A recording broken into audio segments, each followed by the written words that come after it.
Trey Yingst is live in Tel Aviv with the latest on the war with Iran. Trey. Todd Carley. Good morning. Iran has indicated that it is laying mines in the Strait of Hormuz, but reports indicate that fewer than 10 of these naval mines have been laid. The Zawahir Central Command is taking offensive measures against this threat to global shipping routes, stating that it has struck 16 Iranian regime mine-laying vessels.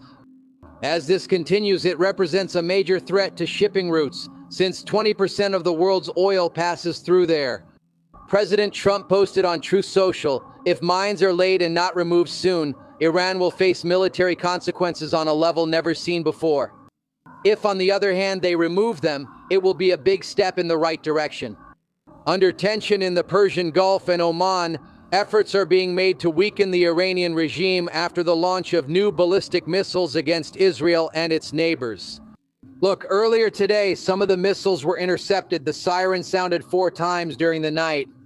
Due to the Iranian attacks, EWA and Israel retaliate, causing a lot of destruction to the Iranian regime.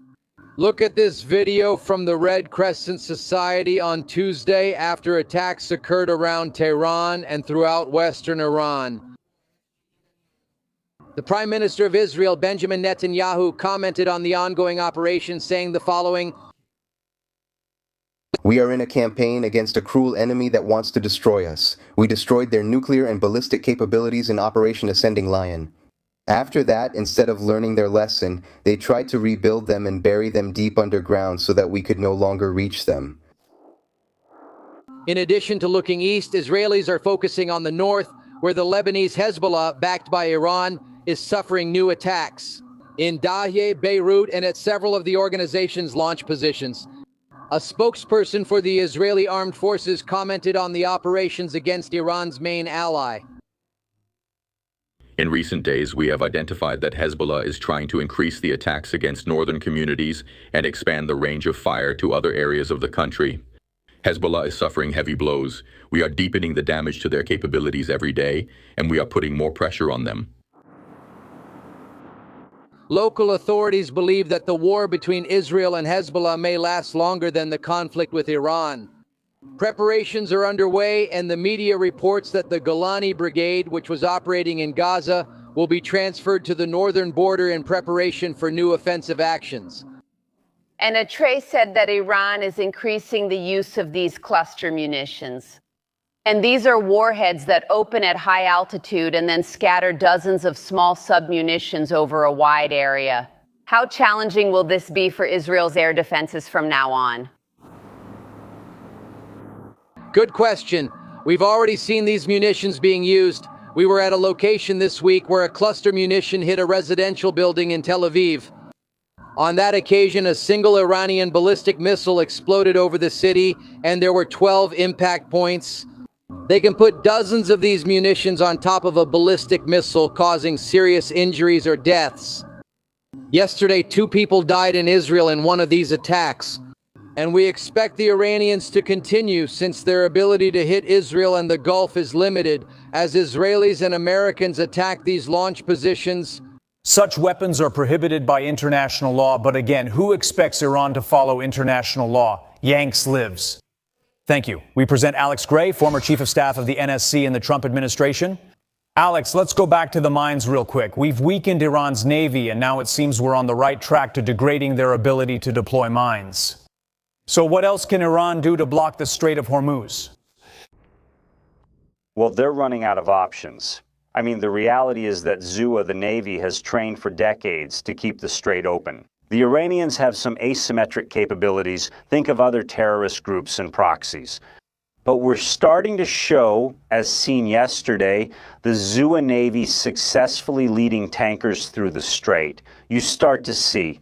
The Iranians are really showing that we have naval dominance at the region's most critical choke point, and the Iranians are increasingly, they certainly have some asymmetric options, as I said, but we're showing this more and more. They will have limited ability from now on to use what they've always called their trump card. Reports indicate Iran has begun placing mines in the Strait of Hormuz. There is a way for the United States to find where these mines are, to ensure the safety of navigation, the safe passage of oil tankers and vessels through the strait.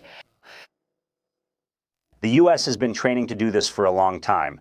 This is something that, if you remember, in the 1980s became an issue during the Iran-Iraq War, when there were significant problems with mines in that part of the world, which international maritime traffic needed to cross.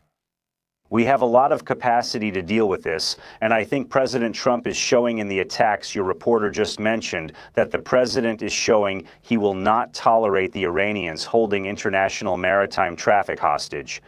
As part of this cat and mouse game they're playing, The overall picture here, apparently, Iran has a new leader, but we haven't seen him. Obviously, he's hiding because the moment he's seen, he'll be killed. But how can Iran's new leader effectively lead the country, command the military troops in an operation like this, if he's never seen? yes, the short answer is no. I don't think there will be much effectiveness in that. And maybe we need to start thinking that the current post-Khomeini regime, the regime of the elders, is something more temporary. Because I think what the president made very clear is that he's looking for someone. Even as we are degrading their operational capabilities in mines, drones, and missiles, he is looking for an Iranian leader who understands this. The chessboard has changed, and an Iranian leader who understands that the time for trying to contain us and play games of hitting a moving target in the Middle East is over under President Trump's watch. Whoever the leader is, Khamenei, someone younger, or another, they'll soon have a quick decision to make about whether they are willing to accept the losses, move on, or if they will keep trying to play this game. I think that if that's the approach they want to take, they've chosen the wrong American administration. Okay, Alex, finally looking into the future, the New York Post says why the war with Iran might come down to the control of an island. An island that's about a third the size of Manhattan controls almost all of Iran's oil exports.